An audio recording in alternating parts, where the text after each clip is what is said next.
नमस्कार साथियों, biography channel पर फिर से आप लोगों को और एक नए वीडियो में स्वागत है। आशा है कि आप लोग अपने जीवन में खुश होंगे, मस्त होंगे और मजे में भी होंगे। जैसा कि आप लोग जानते हैं, हमारे चैनल पर हम बॉलीवुड से जुड़ी हुई बैकग्राउंड किस्से कहानियों को आपके सामने लाते रहते हैं।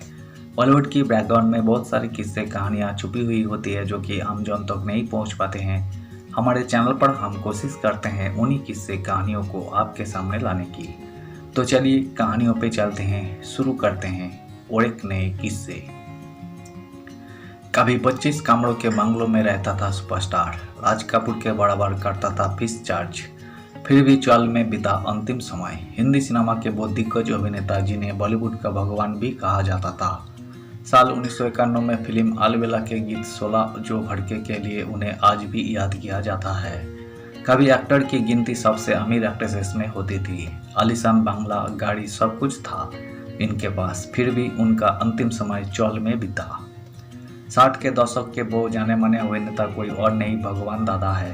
एक्टिंग की दुनिया में कब किसकी किस्मत चमक उठे और कब किसकी किस्मत का सितारा डूब जाए, कोई नहीं बता सकता।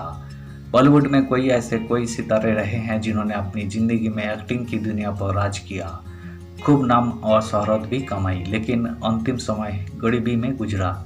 ऐसे ही एक अभिनेता भगवान दादा भी थे।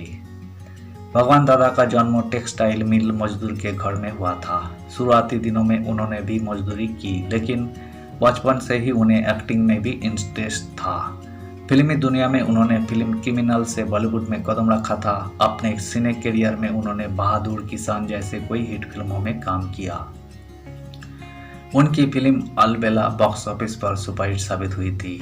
अपने करियर में भगवान दादा ने पैसे तो खूब कमाए, लेकिन एक वक्त ऐसा भी आया जब वे पूरी तरह बर्बाद हो गए। 1940 और 50 के दशक में इस अभिनेता की हालत भी ऐसी हो गई थी कि अंतिम समय इन्हें मुंबई के चौल में बिताना पड़ा था। सबसे अमीर हस्तियों में होती थी गिनती। भगवान दादा ने अपने जीवन में काफ़ी पैसा कमाया था। उनकी गिनती सबसे अमीर अभिनेताओं में होती थी। समुद्र किनारे 25 कमरों का आलीशान बंगला, लग्जरी गाड़ियाँ, नौकर चाकर, सब कुछ था उनके पास।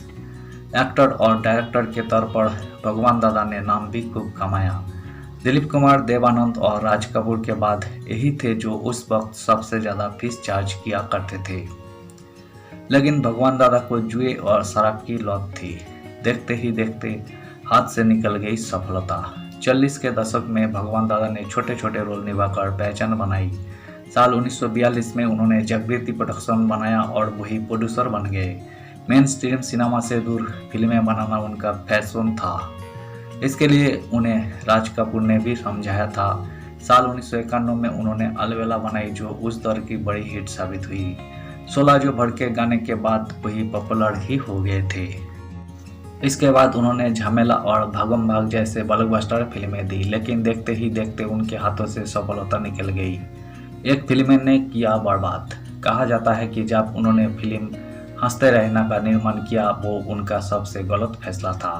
भगवान ने इस फिल्म के लिए अपना सब कुछ दांव पर लगा दिया था, लेकिन उनको ये फिल्म बीच में ही बंद करनी पड़ गई थी। इसकी वजह से उन्हें अपना सब कुछ बेचना पड़ गया था। वही तकरीबन पूरी तरह बर्बाद हो गए थे। बता दें कि 60 का दशक आते आते भगवान दादा कैरेक्टर रोल निभाने लगे थे। अपना घर चलाने के लिए मजबूरी में उन्हें सब कुछ बेचकर ये काम करना पड़ा। आखिर में उन्होंने अपना बंगला भी बेच दिया और वही दादर में एक चौल में रहने लगे। फिर एक वक्त ऐसा आया जब इंडस्ट्री ने उन्हें पूरी तरह भुला दिया और वही गुमनामी के अंधेरे में खो गए। साल 2002 में हार्ट अटैक के चलते उनका निधन हो गया। तो ये थी मशहूर एक्टर भगवान दादा से जुड़ी हुई किस्से, जो कि बॉलीवुड के बैकग्राउंड से जुड़ी हुई भी किस्से थी। सो उम्मीद है दोस्तों वीडियो आपको जरूर पसंद आई होगी। वीडियो पसंद आए तो लाइक कर दीजिएगा। चैनल पर नए आए हैं तो प्लीज़ एक सब्सक्राइब कर दीजिएगा। मिलते हैं नेक्स्ट वीडियो पे। धन्यवाद।